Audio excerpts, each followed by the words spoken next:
Assalamualaikum Pak Nur. Waalaikumsalam warahmatullahi wabarakatuh. Pak Nur, saya kan sedang mengikuti calon guru penggerak Pak Nur. Ini saya mendapatkan tugas untuk mewawancarai Bapak Kepala Sekolah. Silakan Pak Nur untuk bisa memperkenalkan diri dulu Pak. Bismillahirrahmanirrahim. Assalamualaikum warahmatullahi wabarakatuh. Waalaikumsalam. Nama saya Nursiyo, SPD MSI. Saya sebagai Kepala Sekolah SMK Bakti Persada Patebon Kendal. Sukses untuk guru penggerak yang ada di SMK Bakti Persada Patebon Kendal, terutama Bapak Hendrawan Prasetya. Pak Nur, ada 8 pertanyaan yang nanti akan saya tanyakan Pak Nur. Yang pertama, selama ini bagaimana Bapak dapat mengidentifikasi kasus-kasus yang merupakan dilema etika atau bujukan moral?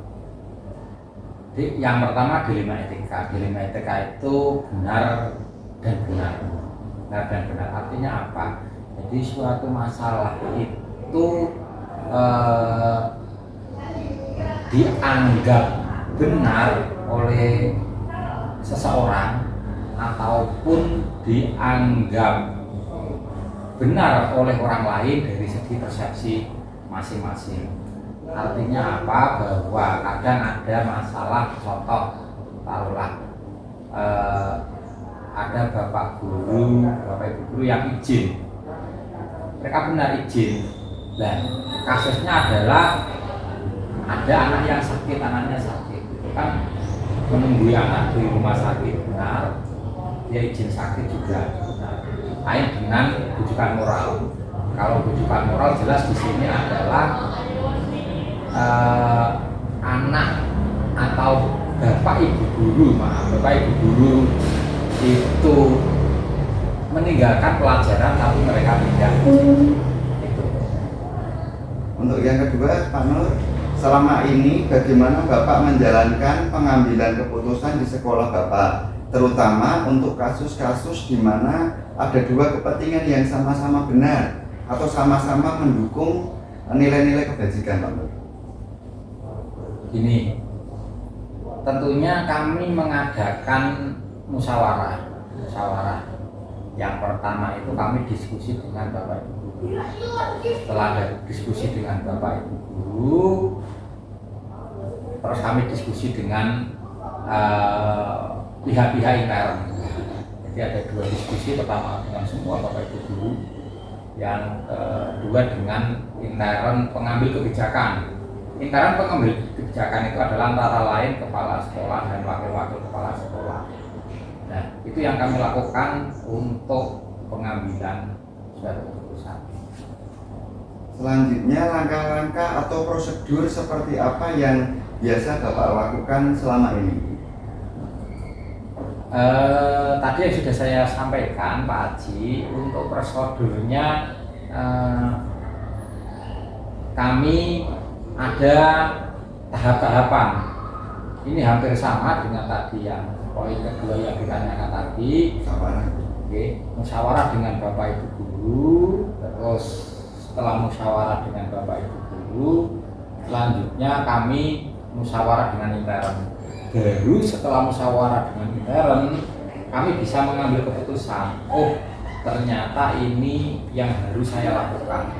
Seperti itu. Karena apa Pak Haji? Karena masukan dari Bapak Ibu Guru, walaupun itu masukan sangat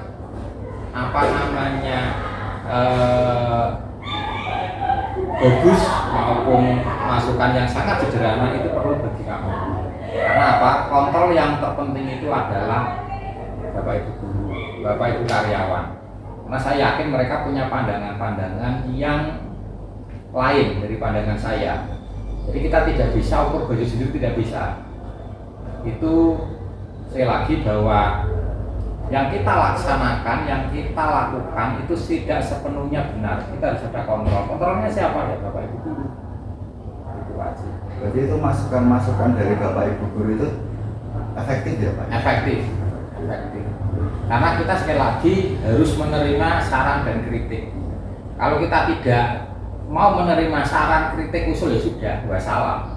Otomatis nanti pengambilan keputusan maupun kebijakan-kebijakan tidak akan bisa berjalan. Karena sesuatu yang mau maju ya harus mau menerima saran dan kritik. Dan nomor 5 Pak Nur, hal apa saja yang selama ini merupakan tantangan dalam pengambilan keputusan Pak Nur? Memang suatu keputusan itu tidak tidak memuaskan Pak Haji, tidak memuaskan bagi pihak-pihak tertentu, apapun itu, walaupun itu keputusan itu baik, walaupun keputusan itu untuk kemajuan sekolah, tapi mesti ada yang tidak puas. 1-2 orang guru mesti ada yang tidak, itu wajar Pak Haji. Tapi dengan catatan sekali lagi bahwa kita lihat di persentase berapa persen yang tidak puas, berapa persen yang tidak yang menentang itu. Kalau lebih dari saya pribadi, kalau lebih dari 30% tidak usah diambil. Tapi kalau kurang 30%, jalankan. Yang menentang atau yang yang tidak setuju dengan keputusan-keputusan itu. Itu berarti termasuk dengan penyelesaian kasus etika nih Pak Nur? Sama Pak Haji. Untuk yang nomor 7 Pak Nur, adakah seseorang atau faktor-faktor yang selama ini mempermudah atau membantu Bapak dalam pengambilan keputusan? Jadi kami itu kan punya tim kecil. Tim kecil itu terdiri dari waka-waka. Terus kami pilih beberapa sampel guru. Nah, itu tim kecil itu nanti akan merumuskan setiap kali saya akan mengambil kebijakan. Nah, nanti dari tim kecil itu akan merekomendasi kepada saya, Pak Nur ini sebaiknya dilaksanakan, Pak Nur ini sebaiknya tidak dilaksanakan. Itu adalah dari rumusan-rumusan tim kecil. Dan itu yang selama ini saya pakai dalam pengambilan keputusan. Jangan sampai saya mengambil keputusan salah langkah. Minimal saya meminimalisasi. Ya mesti ada yang 1-2 kali keputusan memang salah langkah ada. Tapi kalau sudah banyak dari masukan teman-teman Bapak Ibu guru, dari masukan tim kecil, ini kan saya dapat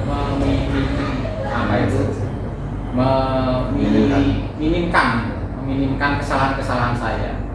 Itu Pak Haji. Dan yang terakhir Pak Nur, dari semua hal yang telah disampaikan tadi, pembelajaran apa yang dapat Bapak petik dari pengalaman Bapak mengambil keputusan dilema etika? Ini jangan sampai saya memutuskan sesuatu itu untuk menzolimi Bapak Ibu guru. Karena sekali lagi Bapak Ibu guru, semua warga sekolah maupun saya pribadi mesti punya kesalahan, baik itu kecil maupun besar, yang namanya manusia bekerja. Kesalahan itu ada yang tidak disengaja, ada yang memang disengaja. Nah, artinya jangan sampai saya memutuskan sesuatu itu menzolimi mereka. Contohlah, taruhlah Bapak Ibu guru datang terlambat, saya memberikan keputusan, saya panggil, terus saya skoros. Saya skoros, tidak usah 1 minggu untuk pembelajaran di sekolahan. Kalau saya langsung skoros, itu kan namanya menzolimi. Sehingga saya tadi harus menanyakan, kenapa terlambat? Saya panggil, kenapa terlambat? Oh Pak, anak saya sakit. Pak, orang tua saya masuk rumah sakit. Pak, tadi mendadak suami saya harus saya bawa ke dokter. Nah, ini perlunya komunikasi sama Bapak Ibu. Jangan sampai saya menzolimi mereka.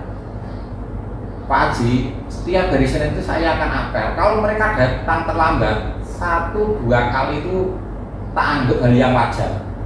Karena saya yakin di tengah perjalanan ada ban kempes, mungkin ada yang anaknya rewel. 1-2 kali saya maklumi. Tapi kalau sudah keseringan, mungkin dalam 1 bulan itu kan apel 4 kali ya. Apel 4 kali, kok ini 3 sudah terlambat? Saya tanda tanya, nanti saya panggil. Ada apa ini kok terlambat? Tapi dalam 1 bulan cuma terlambat 4 minggu lah. Cuma terlambat 1. Biasanya saya loskan. Karena ini kemungkinan ada halangan. Nah, itu pentingnya komunikasi sama Bapak Ibu guru. Jangan sampai satu kali terlambat saya vonis langsung. Kamu terlambat, salah, tidak seperti itu. Ini namanya menzolimi. Ya, jangan sampai keputusan-keputusan saya itu membuat Bapak Ibu guru, membuat teman-teman itu merasa terzolimi. Dan nanti akhirnya kerjanya tidak nyaman. Ujuk-ujuk ditegur, ujuk-ujuk surat teguran. Itu kan mereka nanti tidak nyaman, sehingga mereka kerja itu seakan-akan hanya menjalankan aturan. Mereka datang mesti tegang sih Pak Haji, jangan sampai terlambat, mesti tegang sih. Nah, ini nanti hal-hal yang seperti itu nanti dalam melaksanakan pembelajaran Bapak Ibu guru itu nanti tidak nyaman. Ya, tapi ini kan sama nyaman. Bapak Ibu guru nyaman, anak-anak juga nyaman yang diajar, terus lingkungan, terutama saya sendiri juga nyaman. Saya yakin saya menegakkan aturan di depan iya, tapi di belakang mesti mereka berundal. Wah, Pak Norsio terlambat sedikit dipanggil dan sebagainya. Nah itu sehingga nanti pekerjaannya tidak nyaman. Itu Pak Ji, artinya komunikasi itu sangat diperlukan. Sehingga saya ada tahap-tahapan. Yang pertama mesti saya teguran lisan, yang kedua itu tertulis, yang ketiga adalah untuk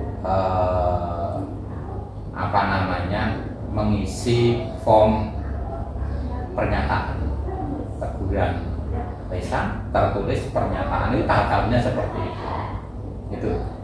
Terima kasih Pak Nur telah melaksanakan kegiatan wawancara kali ini, dan terima kasih telah mendukung saya sebagai calon guru penggerak angkatan 9 ini Pak Nur. Terima kasih dari saya. Assalamualaikum warahmatullahi wabarakatuh. Salam, sukses untuk Pak Haji, nanti ilmunya ditularkan di teman-teman. Iya, benar.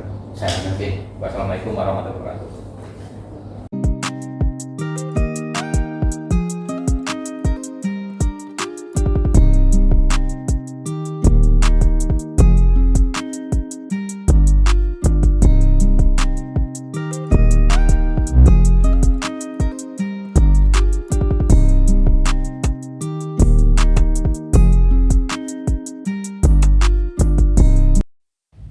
Assalamualaikum Bu Eni.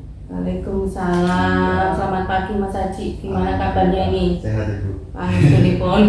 Bu Eni, ini saya sedang mengikuti calon guru penggerak angkatan 9. Saya dari SMK Bakti Persada Patebuan Kendal. Ini ada tugas untuk mewawancarai beberapa kepala sekolah Ibu. Minta bantuannya Ibu. Insya Allah. Ya. Bu Eni silakan diperkenalkan dulu. Oh ya, terima kasih. Nama saya Indi Widya Stuti. Saya Kepala SMK Perwali Kendal. Pagi hari ini kita berkolaborasi nih ya. Yang pertama saya mengucapkan selamat ya Pak Haji, karena Pak Haji sudah tergerak. Kemudian sekarang bergerak dalam program pendidikan guru penggerak. Insya Allah nanti harapannya mampu menggerakkan. Amin. Ibu langsung saja gitu ya. Oke, monggo. Ada 8 pertanyaan Ibu. Yang pertama itu, selama ini bagaimana Ibu dapat mengidentifikasi kasus-kasus dilema etika dan rujukan moral? Ya, terima kasih Pak Haji ya. Jadi sebelum kita menjawab bagaimana cara mengatasi kasus ya, kita kembali kepada kaidah awal, yaitu tentang pengertian dilema etika sendiri. Dilema etika itu kan sesuatu yang secara kita dihadapkan pada situasi yang secara moral itu sama benarnya, tetapi bertentangan ya. Kemudian rujukan moral sendiri, kita harus mengambil sebuah keputusan di antara benar atau salah. Nah, dengan begitu kembali lagi kepada nilai-nilai universal, karena sebuah dilema itu pasti berhubungan dengan etika moral. Nah, oleh karena itu kami menggunakan cara yang sangat sederhana, karena sekolah kami adalah sekolah swasta ya. Jadi di mana sumber daya yang ada itu merupakan basis dari komunitas kita. Nah, kita menggunakan paling sederhana ya Pak Haji. Yang pertama adalah kita mengidentifikasi dulu bagaimana kasus itu muncul. Kenapa bisa menjadi sebuah pertentangan, sebuah dilema. Ya, dilema itu kan antara kenyataan dengan yang diharapkan tidak sama. Kemudian setelah mengidentifikasi, kami itu mengumpulkan fakta. Ya, kami kumpulkan fakta, kemudian kami undang pihak-pihak yang terlibat untuk duduk bersama, ya, bagaimana dilema etika ini bisa muncul. Kita kalau perlu kita panggil pakar, ya, pakar dalam arti orang yang lebih tahu tentang kasus tersebut. Nah, baru kita musyawarahkan. Jadi di SMK kami itu dilema apapun yang muncul kita selesaikan cara musyawarah mufakat. Iya. Terkait tentang musyawarah mufakat tadi, berarti kan Ibu sebagai kepala sekolah harus mengambil keputusan. Padahal itu terkadang itu mempunyai arti yang sama, artinya kepentingan yang bersamaan. Itu bagaimana? Ya, jadi kita mengambil skala prioritas ya, Pak Aji. Jadi sebuah keputusan pun itu pasti menimbulkan dilema etika karena kita tidak mungkin untuk memuaskan semua pihak begitu ya. Tetapi kita selalu berbasis pada data dan fakta. Data dan fakta itu akan menjadi dasar sebuah keputusan itu diambil. Apakah kita mau berbasis hasil akhirnya, ya tujuannya orientasinya apa dulu ini? Apakah kita mau berdasarkan regulasi yang ada atau pada biasa yang kita lakukan adalah berdasarkan nilai rasa peduli. Nah, bagaimana sebuah kasus ini bisa berdampak membawa kebermanfaatan lebih banyak. Ini berarti termasuk langkah-langkah berarti ya? Ya itulah gimana ya. Kita kalau bicara langkah dengan strategi itu hampir mirip ya. Karena bagaimanapun sebuah dilema etika yang muncul di sekolah itu yang harus digarisbawahi oleh siapapun pemangku kepentingan adalah semua yang diambil kebijakan harus berpihak pada murid. Nah itu. Dan rasa peduli ya. Iya. Selanjutnya Ibu, hal-hal yang selama ini Ibu anggap efektif dalam mengambil keputusan itu seperti apa? Kalau kami karena sebuah keputusan itu pasti berakibat ya. Kalau itu untuk pendanaan, berhubungan dengan pendanaan sekolah misalnya untuk pengembangan layanan pendidikan ke anak, karena kita tadi berpihak pada murid, berarti kita sesuaikan dengan schedule kita, kemudian skala prioritasnya apa. Karena kalau kita tidak berdasarkan skala prioritas, otomatis itu tidak akan berjalan efisien dan efektif. Gitu aja. Tantangannya berarti kan harus ada tantangan.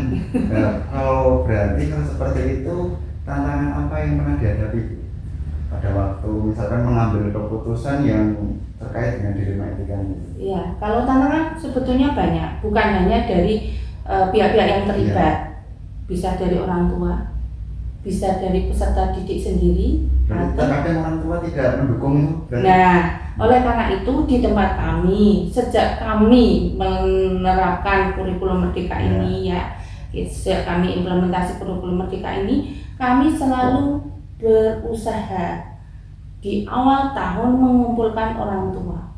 Jadi ada program pelibatan ya orang tua dalam menyusun rencana layanan pendidikan ke anak. Jadi kita undang dalam sebuah rapat komite, kemudian kita jabarkan rancangan kita, mana yang disepakati itu menjadi sebuah program. Itu untuk mengantisipasi terjadinya satu, pihak orang tua menyatakan tidak setuju. Yang kedua, hemat dana. Daripada setiap ada program kita sosialisasi. Yang ketiga yang pasti, dan melihat itu program sudah disetujui, kita sudah satu langkah komitmen ini yang akan kita jalankan untuk murid. Berarti sudah terjadwal ya? Iya. Meskipun masih sangat sederhana ya kita melakukannya Pak Haji, tapi kita berusaha untuk seprosedural mungkin SOP-nya ada. Adakah seseorang atau faktor-faktor yang mempermudah atau membantu Ibu dalam pengambilan keputusan itu? Kalau di SMK kami, semua pihak itu mempunyai peran masing-masing, dan peran itu semuanya penting. Tinggal kita fokus kasus dilema etika itu di bidang apa, nanti kita libatkan di seperti itu. Misalnya kok tentang kegiatan kelas industri misalnya begitu ya, ya kami libatkan mulai dari kurikulum, ketua jurusan, kita undang komite, dewan pakar, bahkan profesional dari IDUKA kita datangkan atau kita yang soan gitu ya, untuk bisa meretasi nih kasus dilema ini menjadi sebuah hal yang satu masalah malah menjadi sebuah prospek yang luar biasa.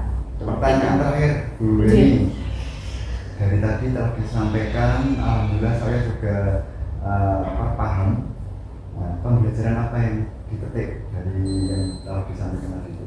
Ya, dilema etika ini hal yang wajar ya Mas, di setiap kita bertugas, di setiap kita berkolaborasi di sekolah maupun komunitas mana. Tapi pada saat ini kita berbicara tentang sekolah ya, kembali lagi kepada nilai-nilai universal yang sudah nenek moyang kita berikan ya, bahwa gotong royong kekeluargaan itu utama ya.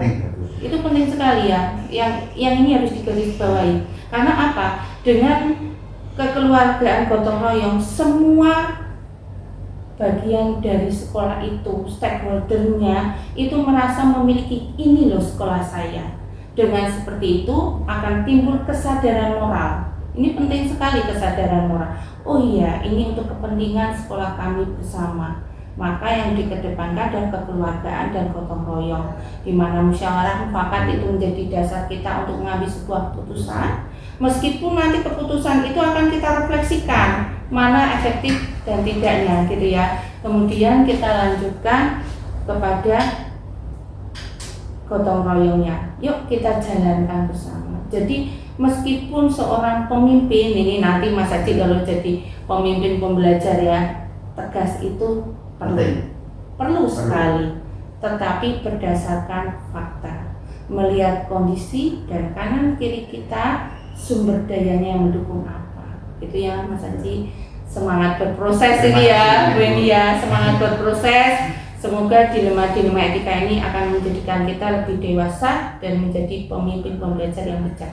Terima kasih Bu Eni. Sami-sami. Alhamdulillah pada hari ini saya tercerahkan, artinya posisinya dari apa yang dikatakan Bu Eni dari tadi untuk saya sendiri, untuk belajar saya sendiri seperti itu Bu Eni. Dan terima kasih salah satu kepala sekolah yang fokus mendukung untuk calon guru penggerak adalah Bu Eni dari SMK. Amin. Iya. Terima kasih. Semangat ya Mas. Sukses selalu. Assalamualaikum warahmatullahi wabarakatuh. Waalaikumsalam warahmatullahi wabarakatuh.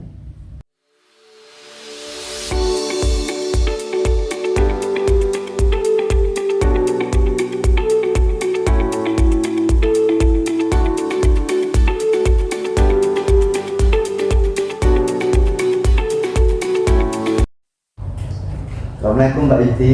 Waalaikumsalam Pak Haji. Iya, Pak Yudi, saya Pak Haji dari SMK Bakti Persada Patekon Kendal. Saya itu guru calon guru penggerak. Nah, ini mendapatkan tugas untuk mewawancarai beberapa kepala sekolah Pak. Ini saya ingin minta izin untuk bisa mewawancarai Pak Yudi. Oke, monggo. Mohon bisa perkenalan dulu Pak. Oh, iya. Terima kasih, nama saya Yudi Wibowo. Saya kepala SMK Negeri 1 Kendal dan kebetulan mendapatkan tambahan pekerjaan sebagai PLT kepala SMK Negeri 4 Kendal. Itu saja mungkin perkenalan ya.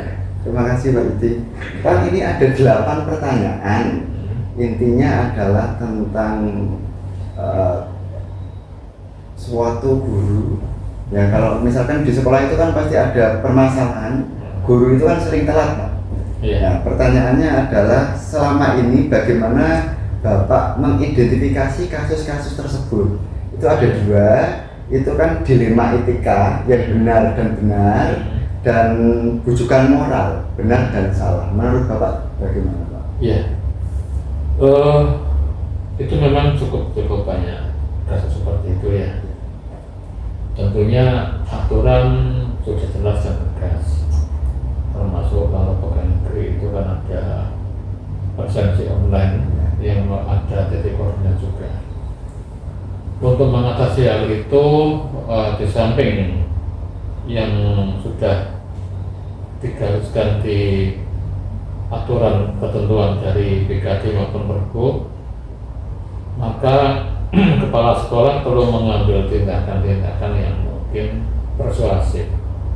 Artinya penerapan aturan itu tidak saklek dilakukan sesuai dengan aturannya, tetapi butuh pendekatan yang mengena, sehingga yang sering terlambat ini bukan dengan terpaksa ini harus merubah jam berangkatnya, tapi muncul atas kesadaran sendiri ya, sehingga untuk itu butuh sentuhan yang pas. Sentuhan yang pas itu adalah personal approach, pendekatan personal. Tentunya itu membutuhkan yang pertama kesabaran, yang kedua kecerdasan emosional. Artinya kita tidak mudah marah, kita bisa sabar, dan kita perlu cerdas mencari kira-kira personal approach-nya itu yang pas itu yang mana. Tergantung karakter masing-masing orang ya. Juga personalnya berarti ya? Iya, mungkin personal satu dengan yang lain, ini beda cara personal approach-nya. Kalau misalkan kasusnya begini Pak, misalkan saya seorang guru, nah seorang guru, padahal saya harus ada tugas tambahan keluar, itu seperti apa Pak? Untuk apa pengambilan keputusannya? Seorang guru harus mengajar dan seorang guru harus ada tugas luar misalkan seperti itu. Iya. Jadi yang namanya tupoksi utama guru itu kan melaksanakan KPM ya, Betul. Kemudian juga tidak bisa menolak apabila ada dinas luar. Iya. Bagaimana dua-duanya bisa jalan? Di era digitalisasi sekarang ini itu sebetulnya tidak menjadi masalah yang besar, beda dengan dulu ya, harus nulis di papan tulis ya. Ya betul. Kalau sekarang anak-anak ini kan mudah, artinya kita berkomunikasi dengan mereka, memberikan tugas, usahakan tugas itu tugas yang hasilnya dikumpulkan, sehingga ada sesuatu yang bisa kita nilai. Kemudian tugas itu juga yang membuat sesuatu aktif, tidak pasif ya. Ya, berarti langkah-langkahnya seperti itu ya Pak? Iya, jadi memang kita meninggalkan sekolah karena menjalankan tugas tambahan kita, tetapi kita jangan habis dengan tupoksi utama kita. Jika kita memberikan tugas yang membuat sesuatu aktif, produk dari tugas itu ada yang bisa dinilai. Selama ini berarti Pak Yudi menjalankan seperti apa sih Pak untuk keputusan yang efektif dalam mengambil keputusan tersebut? Iya, tentunya untuk pengambilan keputusan tidak boleh lepas dari aturan hukum yang mengatur pegawai ini.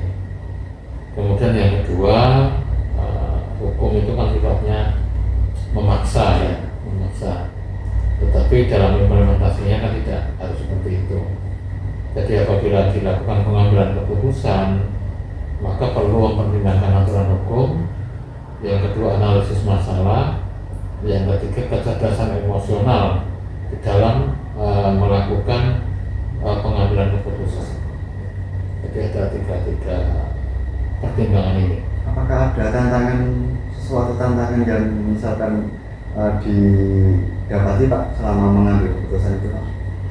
Ya tentunya yang namanya keputusan itu dilihat orang lain pas atau tidak. Ini kan pandangan orang lain ya.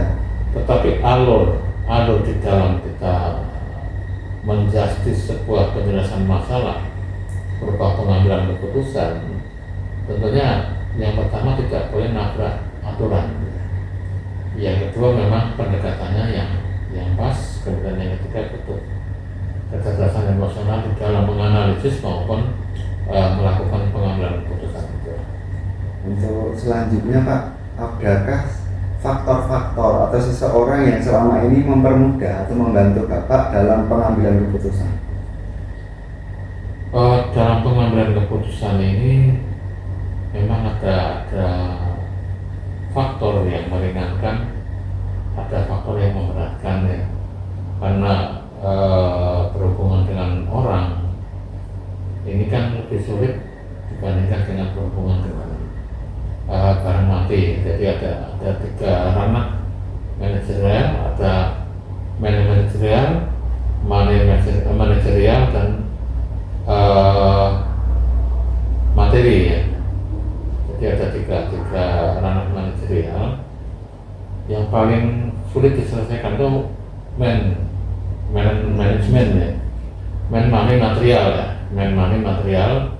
Yang paling sulit itu memang di manajemen, karena manage orang ini kan berbeda, kemudian latar belakang psikologis yang berbeda, sehingga butuh pendekatan yang berbeda. Walaupun aturannya sama, pola pendekatannya harus berbeda. Karena setiap orang pasti berbeda-beda ya. Iya.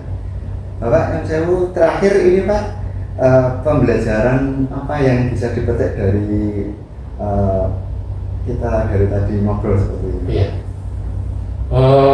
Terutama di memanage ya,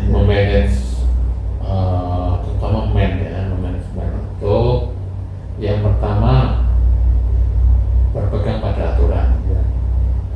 Kemudian yang kedua berpegang kepada kecerdasan emosional. Kecerdasan emosional adalah kecerdasan yang tidak ada sekolahnya. Iya. Kalau kecerdasan intelektual, kampus banyak. Iya. Kecerdasan spiritual, pondok banyak, kiai banyak. Iya, Tapi betul. emosional ini untuk membuat orang cerdas, tentunya kalau dia mendapatkan masalah, dia harus belajar dari penyelesaian masalah itu. Jadi untuk membuat orang cerdas secara emosional, ya tentunya belajar dari masalah yang dihadapi maupun belajar dari pengalaman orang lain. Kemudian sumber atau modal yang besar untuk membuat orang itu cerdas secara emosional itu adalah kesabaran. Sebutnya kesabaran. Terima kasih Pak Yudi atas penjelasan dan wawancara pada hari ini. Dan Pak Yudi adalah salah satu kepala sekolah yang berprestasi dan juga mendukung guru-guru yang mendaftar di calon guru penggerak. Terima kasih Pak Yudi. Sama-sama. Assalamualaikum warahmatullahi wabarakatuh. Waalaikumsalam.